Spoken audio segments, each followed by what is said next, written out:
Ha, onangning magir bolasi. Yana telefon o'ynab o'tiribsanmi? Hozir ko'rsatib qo'yaman senga telefon o'ynash qanaqa bo'lishini. Ma, ol senga. Yana telefon o'ynaysanmi? Mana senga. Ha, o'rtoq, qalaysan? Yaxshimisan? Shu desang kecha o'g'limni rosa uribman-ku, rosa uribman. Telefon o'ynayotgan ekan. Endi o'ynamaydigan bo'ldi. Endi o'qiydi. O'g'il bolaning tarbiyasi mana shunaqa bo'lishi kerak. Mahkam ushlash kerak. Nima dedinglar, to'g'rimi? O'rtoq qo'ysangchi, yosh bolani ham urib bo'ladimi? Ras shunaqa narsaga qiziqar ekan, mana qayqilosni o'rnatib bergan. Mana mening o'g'lim har kuni qayqilosdan foydalanib, birdan maktabga tayyorgarlik ko'ryapti. Sizni ham farzandingiz bilan mana shunaqa muammolar kuzatilyaptimi?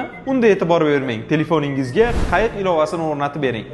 O'quvchilar qayiq ilovasi orqali Prezident maktabi, Al-Xorazmiy maktabi va agentlik qoshidagi barcha maktablarga o'zi tanlagan yo'nalish bo'yicha tayyorgarlik ko'rishi mumkin.